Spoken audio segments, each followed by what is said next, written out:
what's your title? Sales architect. Okay. It was a solutions engineer, but they updated our titles probably 6 months ago. Craig, let's start with the customer when they reached out to you. So, can you give me some background on industry, size, segment, a background? If you can disclose publicly their name, that's great. If you can't, just fill in some of those blanks. But more importantly, I'd love to know what they were dealing with that started this conversation. So this is a quick service restaurant company. They've got, 1,500, approximately 1,500 locations throughout the US, and they're growing exponentially, probably 200 to 300 new locations per year, I believe it is. Franchise models. So, you've got the corporate, of course, owned location. Majority of the locations are owned by franchisees. So there was no directive suggestions from corporate as to what they think would work best, but it was really ultimately up to the franchise owners to decide what they needed in term from a network perspective, security, et cetera. And keep it in mind, these franchise owners, they're not IT folks. They don't really have IT staffs. They just, the owner or someone that has some kind of experience with computer savvy, call it whatever, they'd be responsible for getting what they thought would be adequate. The issues came up where they would have an LTE backup, they'd have a broadband circuit, but really no security, real security infrastructure in place, nothing really handling the failover in an optimized way. And they were experiencing a lot of outages. When you say so fast food, I think you say quick, right? I think Yeah, just fast food, right? I grew up in that with that branding. In franchises, you've got a little bit of a push and pull, right? Where the franchisor is going to control brand and maybe look and feel and have they control the menu and what's being served, and then the franchisee has a series of decisions that they get to make as well. So what you're talking about in this case is the franchisee probably had a point of sale terminal or some sort of, was that unified across the entire environment, or did each franchisee could go out and get their own POS terminals as well and figure out what they they wanted to could get run? their own POS terminals. Their Okay. corporate said, "Hey, this is what we think is going to work best, but it's ultimately up to you, Okay. what you wanted to get." So, I think later on they decided, "Hey, it's probably going to make more sense to use the same POS vendor," and so that was put into place. But initially, it was not. And so, what's really kind of interesting about that directive is that and maybe I'm jumping ahead a little bit here, but when we started to propose our solution, it's really important to remember before propose solutions, the most important thing for us is to understand the requirements, the needs, act as a consultant, a trusted advisor. And that's really where I come in terms of the technology and things like that. Because Spectrotel, we have a lot of tools in our toolbox. We're not locked into a specific vendor. So we're very agnostic when it comes to what it is we deploy. So when we understand the requirements, that's absolutely critical, knowing what it is they're dealing with. And so because these franchise owners, kind of were just doing what they thought was best, maybe taking the advice of corporate, maybe not. It was just coming out, they just had so many disparate services. Everything was kind of a hodgepodge, and there was they were lacking reliability. And of course, quick service, fast food, whatever you want to call it, not being able to make credit card transactions that's a killer. I mean, it literally stops the service in its place. And so, understanding that, we started to really talk about to them, what are your pain points? How can we help? And then digging in a little bit, further as to the specifics. And so, when we went through and started proposing specific options, of course, cost was a But factor, wait, but yeah, if the franchisor was in a state like, we're suggesting a POS terminal, we're suggesting this, we're suggesting a technology standard, but we're not enforcing it, things had to have gotten pretty bad in order for it to raise the level where corporate was making a decision of, we have to impose a standard now and we yeah. have to fix this problem. This isn't like a little bit of a problem. This has got to be a pretty massive problem. Yeah, absolutely. It was. And they were getting extremely frustrated, the franchise owners, where they're trying to troubleshoot. And again, they're not technical people. They want to focus on providing food services to their customers, and they don't want to have to worry about routers and firewalls. They just need it to work. And it was becoming a significant issue. I mean, they were experiencing significant downtime, significant inability to process credit cards, which of course is critical in today. Very few people use cash now. The Did credit this card. start because of technical issues being pushed up to the corporate of, we need help with this? Was it, or was this a very much of like a P&L? I mean, most franchise models, there's a certain percentage of revenue is going back up to the franchisor, to the corporate entity, right? So they just were getting overwhelmed with phone calls of people saying, my internet's down, can you help me? Or I can't process credit cards, can you help me? Or my point of sales terminals, or somebody in the finance department literally looking through and saying, why are sales down? Why are numbers down? Like, why is growth not here? Yeah, to a certain extent. I mean, there was back and forth between the franchise owners and the corporate headquarters to say, hey, what's going on here? Just the constant, and it was consistently having failures in their failover solution. So there was big laxes in the credit card transaction capability, sometimes being out for a day at a time. I mean, that's unacceptable, obviously. And so it got to the point where our trusted partner that we work with was engaging with the folks at corp, and they were like, we need help and we need to come up with a complete solution that takes this burden off the franchise owners because they're not equipped to be able to handle this. Even though it's not an overly complex network, it's still something that it's not what their focus is. And to be able to provide something that takes that away from them and is being able to be managed by us, or a trusted advisor, is really what they needed to do. And interestingly, a lot of times, and I've worked on quite a few franchise type solutions where you've got large number of locations, there's a headquarters, and a lot of the times the corporate entity will say, you don't have to do this, but we really suggest that you do that. And it still ultimately ends up being up to the franchise owners what they want to do. In this case, which is really interesting, corporate said, no, you are going to do this. There's not an option. This is a requirement now. You can't go out and start choosing your own stuff. You are going to work with this solution that Spectrotel is putting together. And when that happened, I mean, it was really amazing because again, you don't often see that. You still the franchise owners, especially the larger ones, because these are big businesses too. They still have that clout and the ability to be able to make their own decisions. But in this case, it was not. And so it was a directive from corporate that this is the stack that you're going to use. And they tested it. They had a lab.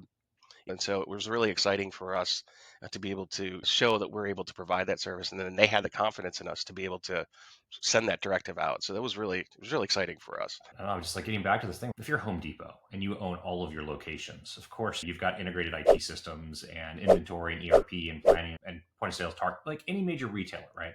Like there is a corporate IT umbrella that gets extended down to retail locations to actually process transactions.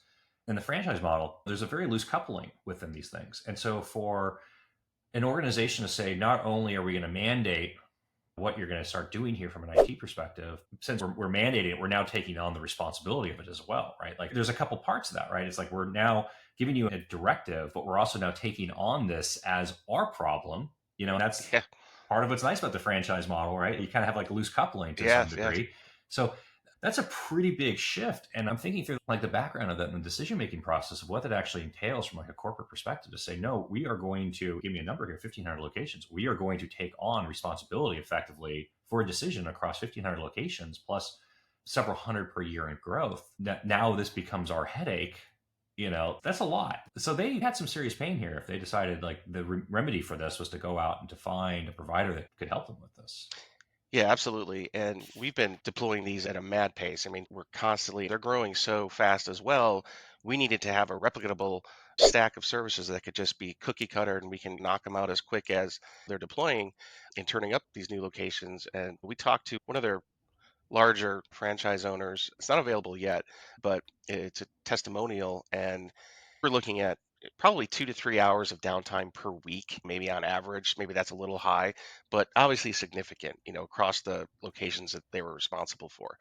And now, after deploying our solution, within the last 3 months that they've had service, they've had zero downtime. And that just speaks volumes. I mean, think about the money that they're saving. Maybe they paid a little bit more for the service, but think about the value that brings to them Yeah. and, just being able to concentrate on their business, not having to worry about the network infrastructure always dropping, going up and down and like, oh, here we go again. I mean, it's an interesting thing, right? Because you start talking about like quick service restaurants, even if you're serving breakfast, lunch, and dinner and you have extended hours, your opening window is 16 hours a day, maybe, right? Yeah. Yeah. And if you're losing 3 hours of that window per day, I mean, in terms of like a percentage of revenue, like not even accounting for busy times, like 2 p.m. in the afternoon is going to be very different for you than like noon if you're serving lunch. Sure. So if you have an outage at lunch, like the volume of transactions percentage wise is going to be much higher, but even still at like an absolute percentage of if you're taking 2 to 3 hours a week of downtime, and that's a Yeah. nightmare scenario. It is.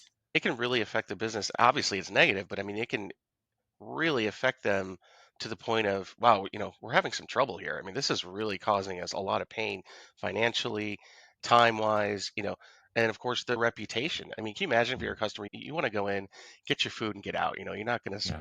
sit there and look for the long 2 hour dinner kind of a thing. You want in and out. And if you're sitting there and they're like, oh, sorry, our credit card, hang on, we got to automatically, you're just getting irritated as the customer. I'll go to the other place that's just down the road. So having that reliability, it's so important because it's obviously their reputation, not even obviously all the financials that go along with it, but just, and anyone can put up a review and say, oh, don't go here because whatever. It's just really important, and it's just eye-opening, to hear when something's actually working well and we're able to do that for them and help them with that. It's great, and we love it, and that's what we live for. Did they come in with a defined, was there a defined target, a metric? We want it to be better. Like, that's great. But what, in order for this to actually be successful, it needs to be better in these ways. Had they already formulated that of what success was going to look like?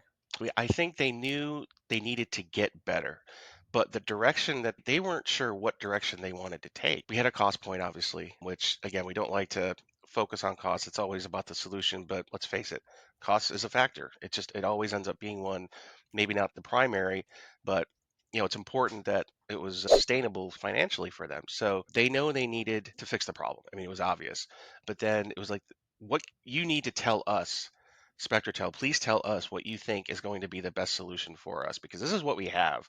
Different things, hodgepodge, disparate connections, things aren't working. Please help us, tell us what you think is going to be the best solution.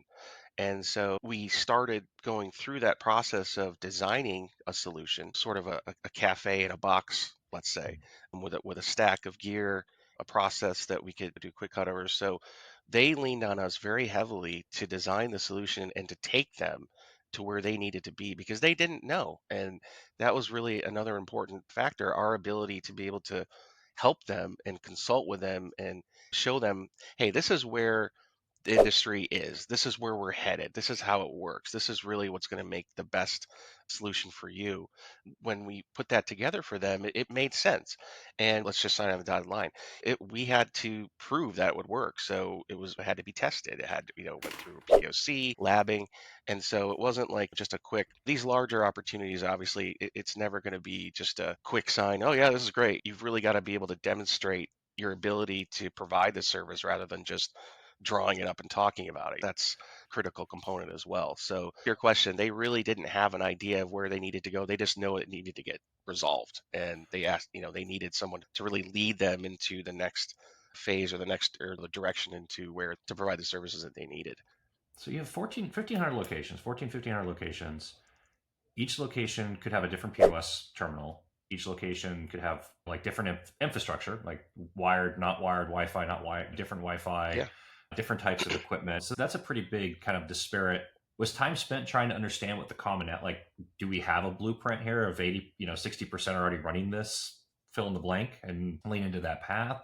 We're going to push out this POS system and this is how we're going to need to integrate with it and what it actually needs? Or was this like more of a, almost like a greenfielding of, okay, this is going to become our standard going forward. And now it's just going to be pushing the standard out to the field. Yeah, it really was almost a greenfield environment because they didn't have the expertise to be able to drill down and understand the specifics of what was going to be required. So we were able to come in and just bring in a brand new service, a brand new environment for them that completely standardized the model, their Mm-hmm. technical model. It was nice because again, they didn't really have the services that they didn't have a plan of, oh, this is what we want, this is the vendor we want to use, this is the technology we want to use.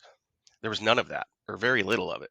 And so it gave us a lot of freedom to be able to build out what we really truly thought would be the best solution for them. And of course, ultimately, it ended up being that. What were the base requirements? So there's a point of sale terminal or multiple, right? So I go immediately to connectivity for that so it can process credit cards. Yep. Was the design, these terminals are wireless, these are wired, it's going to be this type of connectivity, we need this kind of infrastructure. We also want to provide other services, like do we need to have a PC in the location for the franchisee or the manager that's on site to be able to do work?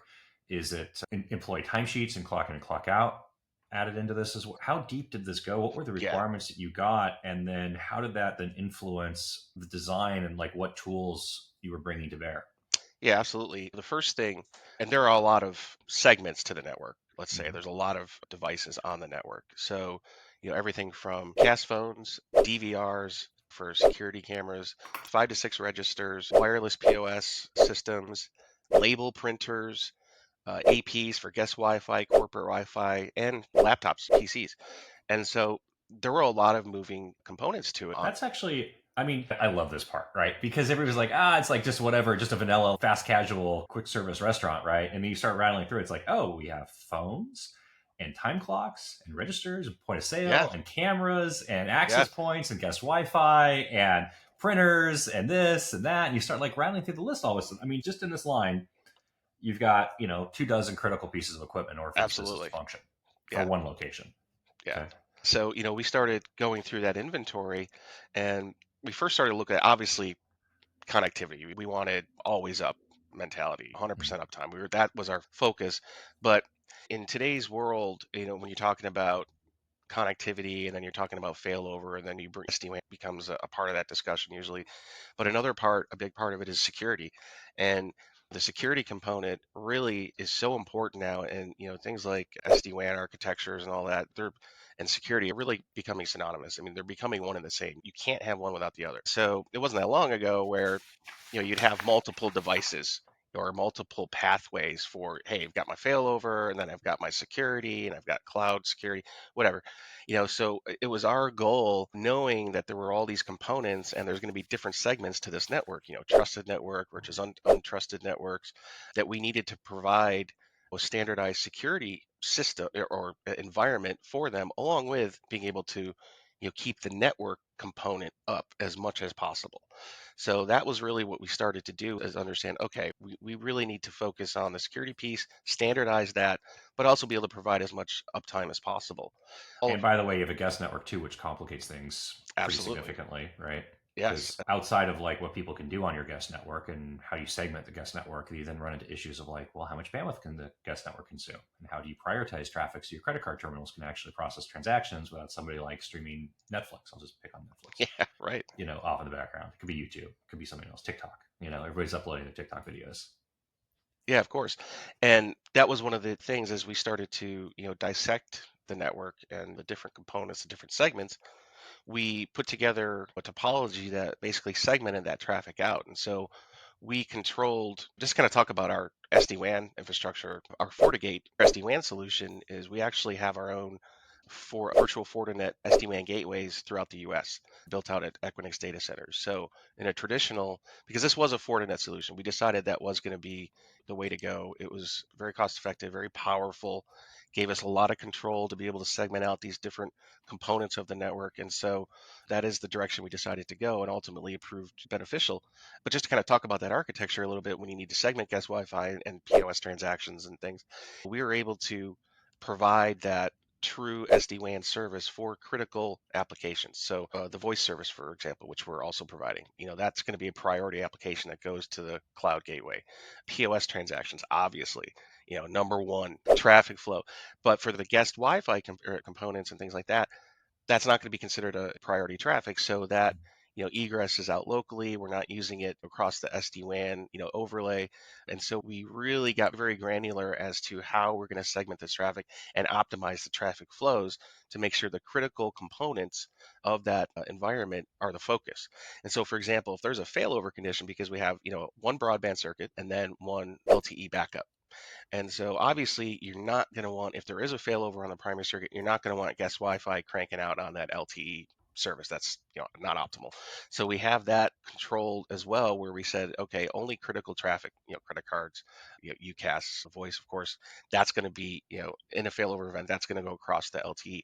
Other traffic would be restricted to go that. Mhm. So we're very, detail oriented when it came to understanding, the critical points of the traffic flow and how it needed to be segmented and how it needed to be prioritized in the event that there was a failover to the LTE service.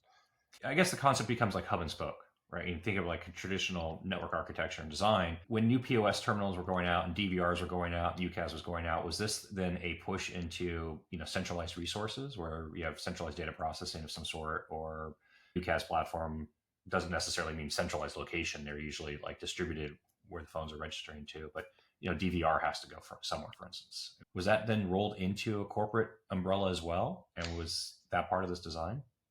Yeah, so there were different flows of the traffic. So some had to go to the corporate. Most of it was cloud-based. So there were some resources, at the corporate where we had to filter that traffic, but most of their environment, the POS environment is cloud-based. So most of that traffic really gets segmented out based on where it needed to go. So, I mean, there were or are some hub and spoke components to it, but most of everything is, in the cloud. So we were able to gateways were able to we peer we're part of the peering partnerships that we have through Equinix and things, so we're able to optimize the routes and minimal hops to those resources that they needed to have access to, so their POS, their UCAS, obviously, those types of things. Did you help them with the PC equipment refresh? You said laptops as well? Or was that now corporate taking and influencing and pushing that down? Yeah, no, we typically do not get involved in the PC support, printer support. That's kind of where we draw the line. So we'll build out the LAN and WAN infrastructure, create the connectivity, monitor, those environments. But when it comes to the actual support of POS, PCs, printers, that's something that we do Okay. not do. 1,500 locations, one broadband circuit, one LTE gateway, two firewall SD-WAN appliances per location? Just one. Just one? Yep. Okay. So firewall, a switch, at least one access point. So you've got 4 boxes per location plus internet circuit times 1,500 locations. You're rolling out 6,000 devices for this customer. Yeah. Just from a logistics of like ordering internet circuits and managing 1,500, like the whole like network in the box concept is like, that's great. We come up with a design. We're gonna have this firewall. It's gonna connect to this thing. We're gonna plug a switch into it. You come up with, like we have a mandate, always up. We know we want credit card transactions always processed. Label printers are really important to us, right? So we get into this idea of broadband, and I would assume it's cost of performance evaluation for broad availability, right? Broadband, and then a cellular backup, right? Okay, makes perfect sense. Then from there, you start working down. You say, okay, now we have an SD-WAN appliance for user Fortinet. We've got our virtual gateways. And then you round that out and you say, okay, we need switches and access points to fill this thing out, right? So now you've got this idea of like a kit, an architecture. What was the validation process and the POC or POV process with the customer? We put together basically a lab kit for them, and we had basically a success criteria. They had a store that was essentially a lab at a headquarters, and they needed to be able to basically run a store right out of their lab. So testing the failover, that was of course a big one. We staged everything, had everything built, and then it came down to, let's see if this really works. So unplug that, unplug that primary. Does the failover work? Well, yeah, great, it does. We can still process our credit card transactions. And so there was a pretty detailed success criteria list, everything from security components, making sure content filtering works, again, making sure the failover worked properly, making sure, traffic was segmented properly. Is the Wi-Fi being segmented as it should? And so we went through that and we treated it just like an order. I mean, whenever we do a POC, we push it through, we process it just like it's a new onboarding of a customer. So we start from the beginning, we go through the official onboarding process, which includes implementation engineering, Mhm. project manager, account manager. It goes through the complete order process of entering orders, really, again, treating it just like a production order, not a POC. And that way, the customer is actually able to see, oh, this is how it works. This is the cadence I'm going to have with my project manager, for example. This is the cadence I'm going to have with implementation engineering. This is how they process and document all the configurations that need to be recorded and configured. And so we really take them through that entire process so they understand it. And then we can check off all of the critical success criteria as far as what their requirements are. So you go through the POC. They said this meets all of our, tweaks come out, adjustments, whatever. They say this is fantastic. Like, let's do this. Now you get into the real meat and potatoes stuff, which is you have 6,000 devices that have to go to 1,500 different locations, plus internet circuits have to be ordered in some cases, probably, and provisioned as well. That is not a happens overnight thing. No. As that project kicked off, I immediately think, my brain goes like lots of different directions at the same time, right? It becomes, are you taking and ordering equipment from OEM, ODM vendors and bringing it into a warehouse and pre-staging it and then putting it into assemblies and shipping it out? Are you shipping it directly on site? Are you providing instructions for somebody local to do it? Are you sending out your own engineering resources to go do the assembly? How do you determine timeline of how many stores at the same time and what geo markets? I can't help it. Like my brain immediately just goes to like that. Walk me through that process for this with Spectrotel. Like, it's one thing to say, okay, great, we validated we can do this, but now you got to get into, we got to actually make it work and push it out. Yeah, exactly. And being able to deliver on all of the what was designed and discussed, that's important. If you Mm-hmm. can't do that, then it's all for naught. So yeah, so it all starts with introductions. We assign Premier account manager right off the bat. We assign a project manager right off the bat, and it's important because having that account manager in lockstep with the project manager, that person's already aware of the project. It's not like, hey, we've deployed 750 locations. Now it's time to bring in the account manager, and they have to try and get up to speed after 6 months of work. So that's not really efficient. And so what we Mm-hmm. do is we get that account manager involved right at the beginning. So everybody's aware of what's going on. And so it all starts with the project manager bringing all the stakeholders in. That person coordinates with the key contacts, with the customer, local contacts, et cetera. And then it comes into, in parallel, what we do is we actually bring our implementation engineering folks in the deep dive design. And so they're working in parallel with the customers or franchise owners, IT or technical contact, I should say, and really going through and documenting all of that. So once we get everything documented, we have of course, the circuit install. I mean, that's a Uh, lot of work. 1,500 yeah, locations. I mean, you're going to have some franchise owners with multiple locations, but you're not talking about 50%, right? I mean, yeah. so you're probably dealing with 1,200 different ownerships, within this roughly, right? Like, Yeah, I don't know there's if a it's few phone that many, calls. but it's a good number. I mean, yeah, Even 50%, 750, yeah, seven right, hundred fifty exactly. ownerships, right? Like Yeah, that's still 750 conversations you have to yeah, have. that's right. That's right. And so it starts with, as the project manager is going through this, we've got a lot of circuits being delivered. We've got a lot of, like you've mentioned, a lot of equipment because, once the overall design is completed, because it's, again, we're replicating this package, this, solution in a box, so to speak. Once that design is replicated, then it becomes, kind of an assembly line of, okay, here we go. We know it needs to be done. So we'll start staging the equipment. We have a lot of equipment in inventory, but for a solution like this, obviously we need to purchase additional. So we get all of that gear in. Once all the configurations are documented, we'll start pushing the configuration, staging the equipment. We test every device before it goes out. So in our staging area, there's a lab where we hook everything up, make sure it's working, because what we'll do once we're ready to turn up a location is we ship out that gear, and then we roll a field technician to actually do the install.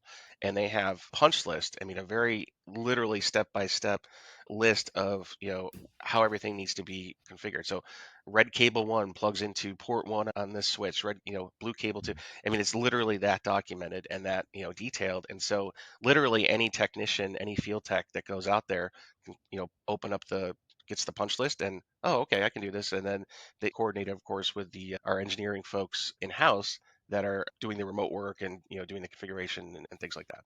I, Taking equipment out of a box, putting it on a desk, plugging it in, turning it on, testing it, doing documentation. I mean, you have a standard config, right? But you still have to get the red cable and the blue cable and the black cable and put it into the box, right? So you're going to have, like, you get pretty fast at it, but 30 minutes per store and Yeah, on a low end, right? To an hour, probably. I mean, that's a lot of work you have to replicate just in staging. And then, absolutely. so maybe you get really efficient at it. You're talking 1,000 hours worth of engineering time just to stage all this equipment to go out the door.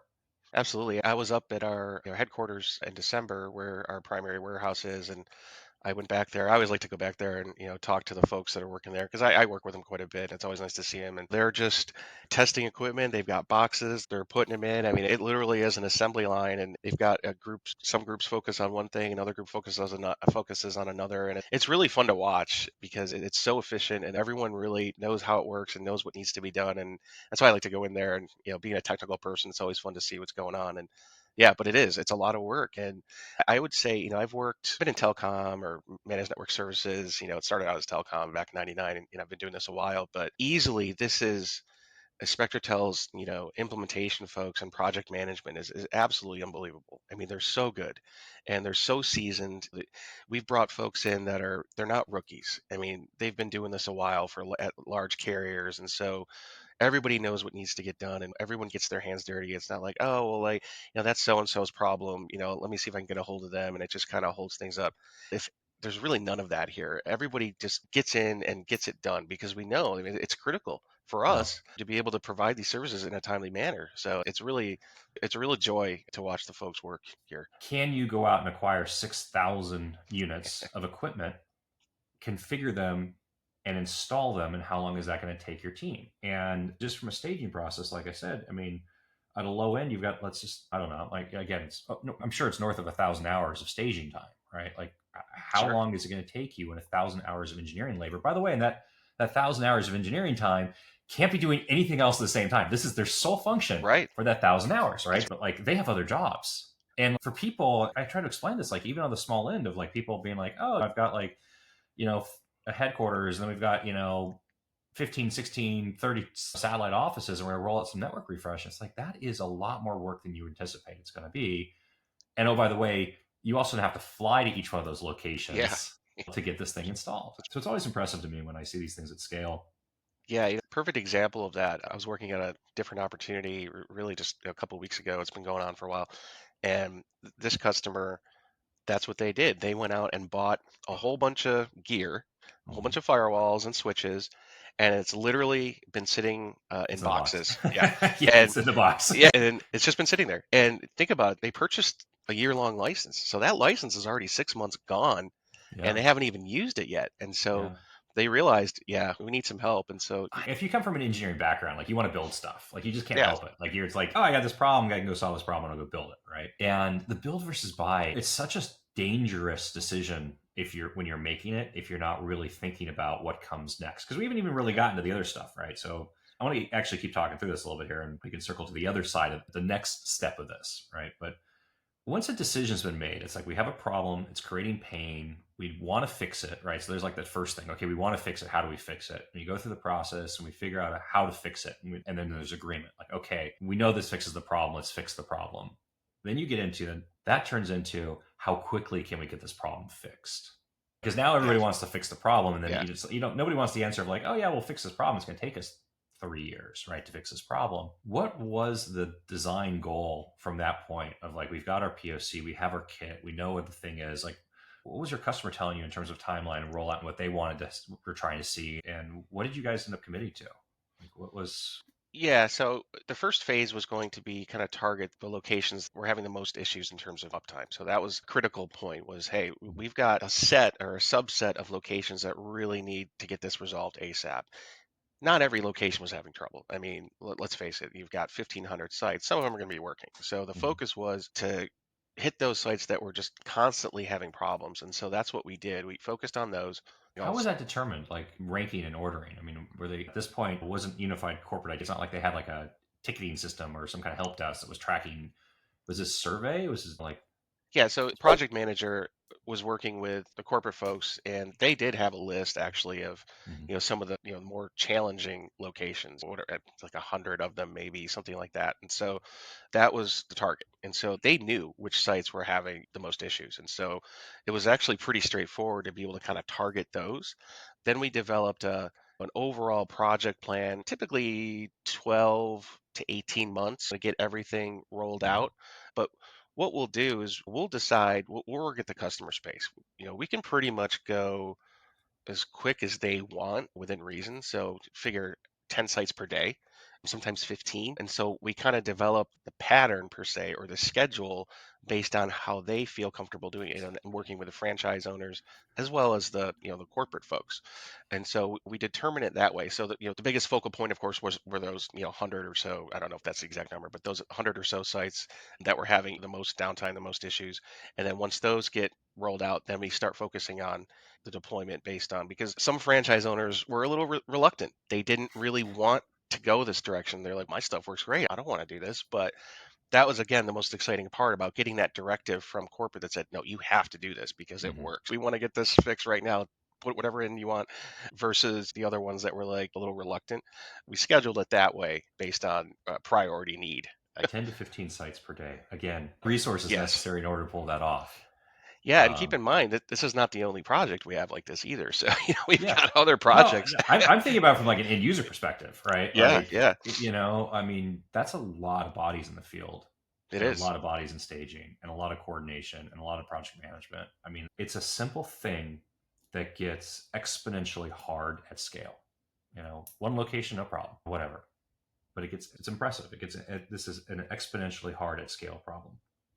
Okay. Yeah, and this is really where we shine, and this is really where our sweet spot is. Do we do the 1-2 location opportunities? Of course, but we really can show our value managing these large scale deployments, bringing everything into that single umbrella, and it just makes the customer's life so much easier. And that's really where our value is, providing that single shoulder to hug, as we like to say, consolidated information through our new portal that we're rolling out, visibility into the network, proactive notifications, just handling everything from a proactive and predictive mode, I guess, rather than, just kind of reactively like, oh no, this thing is down again. Just kind of takes it to that next level and just allows them to operate so much more efficiently.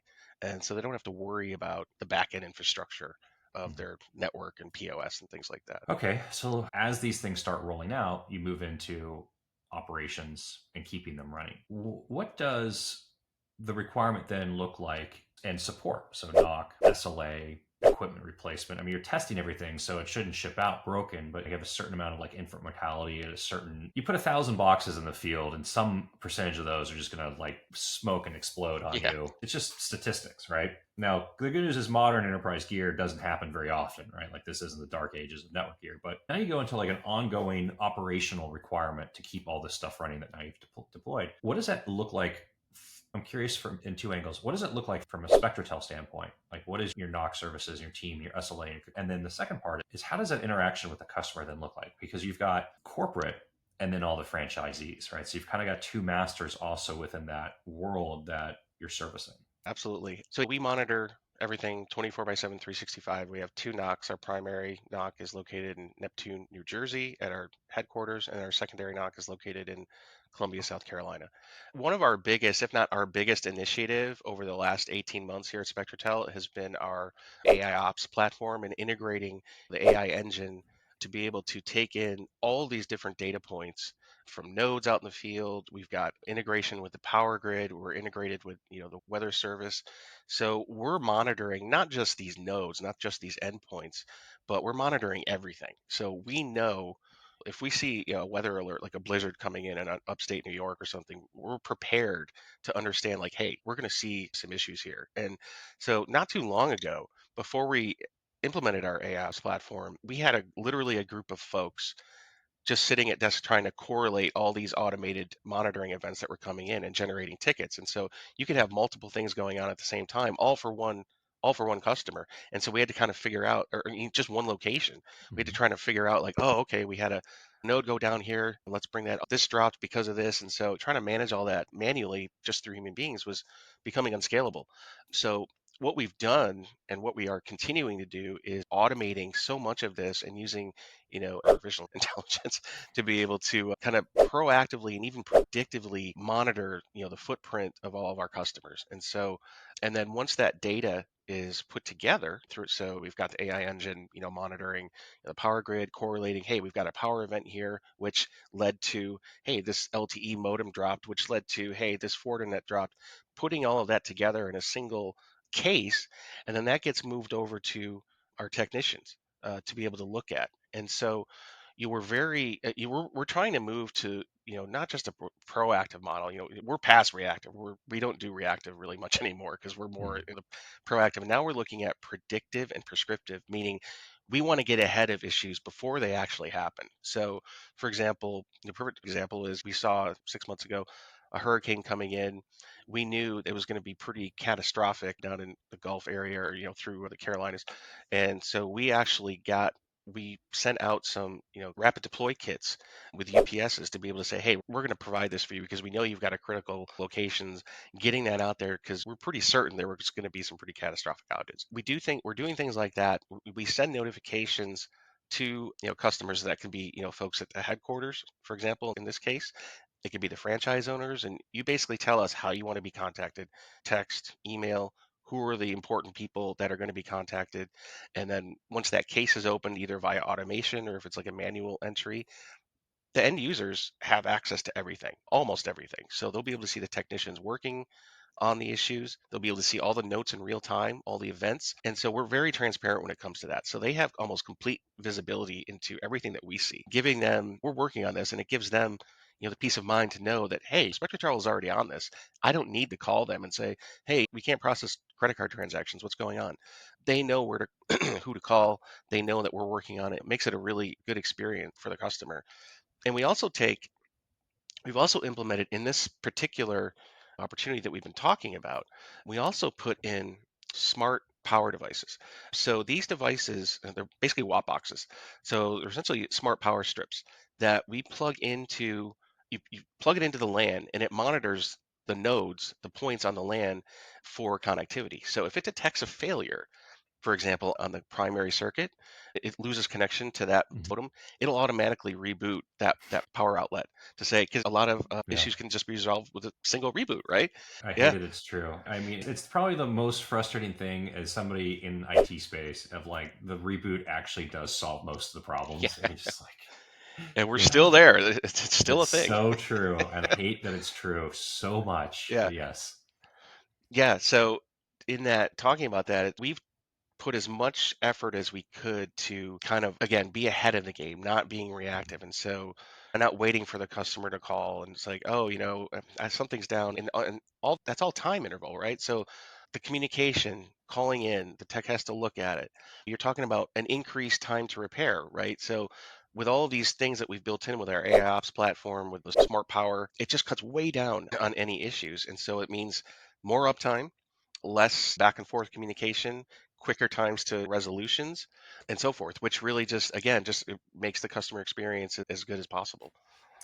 I grew up in Southern California and worked with a lot of West Coast based businesses for my career. And in SoCal, we deal with the impending, there's always going to be the 10.0 earthquake that's going to take down, create a new island, all these different things. The ocean's going to move into Phoenix. Yeah, But right. if you're not operating, you're not used to operating at scale distributed throughout the US, you don't realize like how much weather in different areas really does consistently impact your operations.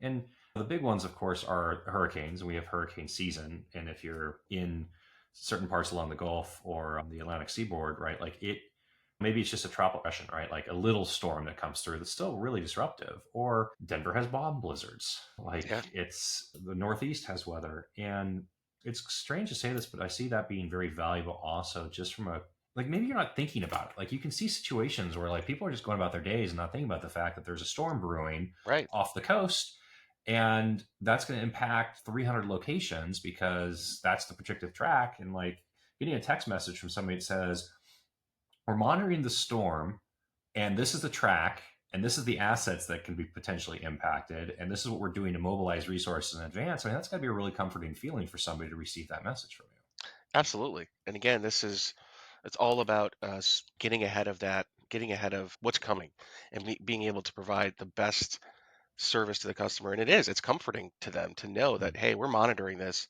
We're on top of it. Are we going to be able to resolve every issue caused by a storm? Of course not. But for those critical sites where we need to have absolute uptime, whether it's a hospital or some of these mission critical life-saving type services, we can get ahead of that and we can take steps to support the customer before it even happens or as it's happening. And so that's really important today. So what does like post deployment cadence look like?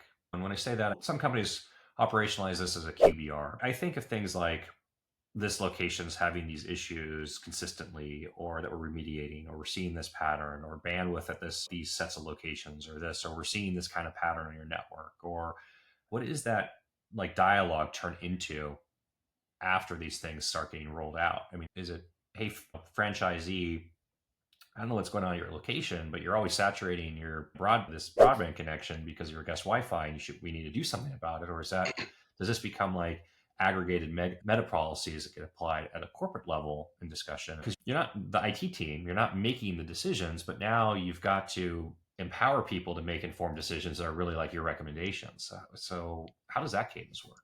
Yeah, that's a great point. And a lot of that now we're building into our next generation portal.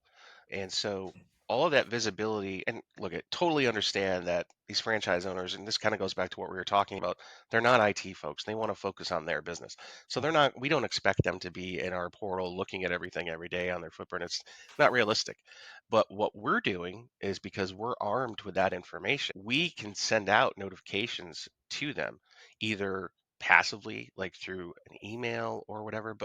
And then we also have the Premier Account Manager that is literally their point of contact for specific items. And so that account manager in real time, not just quarterly or twice a year, in real time will have this information basically saying, hey, you're peaking at you're running at 98% capacity on this access circuit, or we're seeing that you're getting a flooded data flows into the firewall, eating up the CPU time.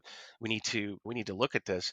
And so that happens in real time with the Premier Account Manager.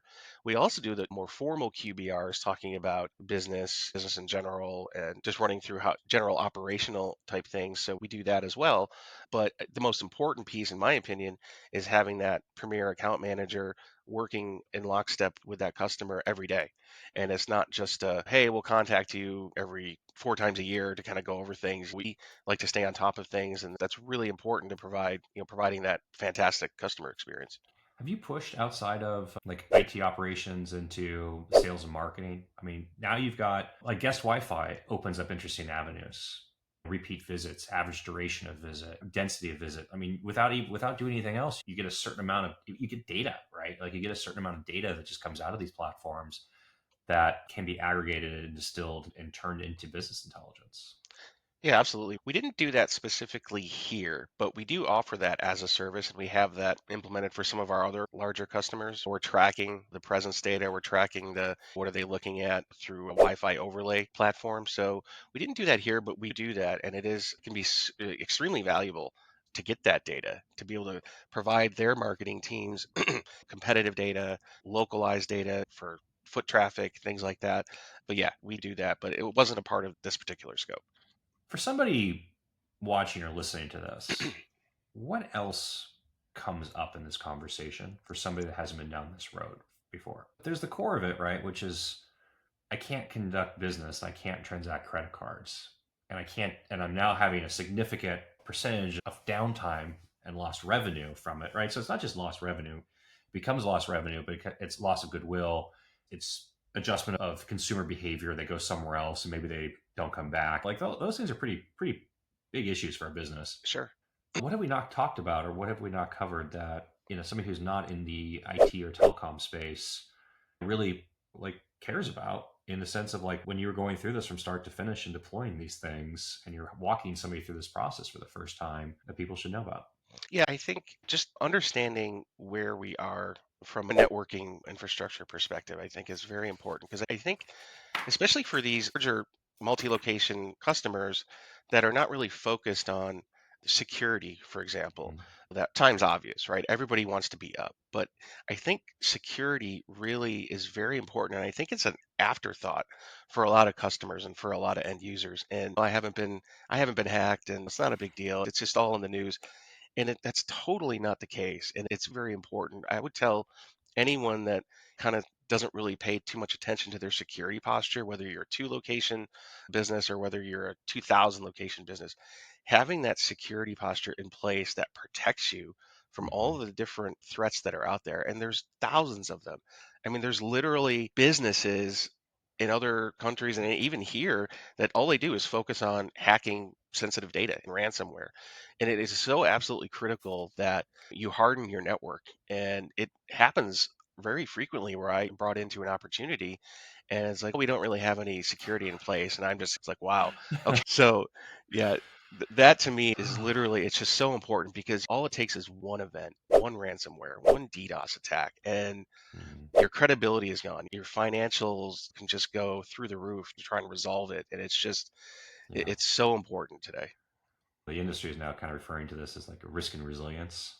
So Yeah. backup, disaster recovery, security, all these things kind of fit into that pot, into that thing. And I was in a conversation last night about it, and really, it's those that have had the event and those that are about to have the event, right? Like, I mean, it's unfortunate to say it that way and to sound, I don't sound like fatalistic about it, but at some point you're going to lose data. Like, you're going Yeah. to have a, and the question is, do you have a way to recover that data? And if you have a way to recover that data, it's a much better situation for you, right? And the thing with hacking, especially dealing and talking with like smaller businesses or people operating smaller footprints, right? In this case, a retail location, they think about hacking like somebody's going to break into my server and try to steal data from me, or like break into my bank account. And like, well, like if they get access to your system, they can get access to your credit cards that are flowing through, which has a real risk to you. Or, they can just do denial of service. People think like Yeah. denial of service is also like, I lock you out of your platform so you can't do business. And And how many it's days does it take you before that's a really big problem, right? exactly, and a lot of the bad actors out there are just doing that for fun. Even doing it to get money after, like, oh, let's see who we Oh, can mess up today. I mean, it's just unbelievable. I started a server 20 years ago when I was doing online stuff, and the person told me like, "Oh, be careful, you're probably going to get hacked." And I was like, "Yeah, whatever. It's not going to hack me." I'll tell you, in 1 week, they had already hacked my server. I couldn't believe it. I was like, "Wow, okay." So, and this yeah. was 20 years ago. Yeah. Yeah, It's just if so you're connected to the internet, it's there. It's it is. constantly It's kind of running. like the Wild West. I don't wish bad outcomes for anybody. I really don't. Again, if you're watching or listening to this and you haven't had an event yet, I hope your first one is relatively minor. I really do, because the experiences and stories that I've seen and been part of, like, they get really intense really fast. Yeah, they do. But Craig, thank you for sharing this with me. This is amazing. I love talking about this kind of stuff, and it's really impressive to be able to zoom in, but then to zoom out and say, okay, here's a deployment, 6,000 devices at 1,500 locations, a clip of 10 to 15 per day. That not only is it getting installed properly and tested so people can conduct business, but then monitored and maintained and proactively cared for. That's fantastic scale. It's very impressive. Yeah, thanks. I really appreciate you having me here, and it's been a great experience, and I really appreciate it. Thanks for having me, Thanks. Chris.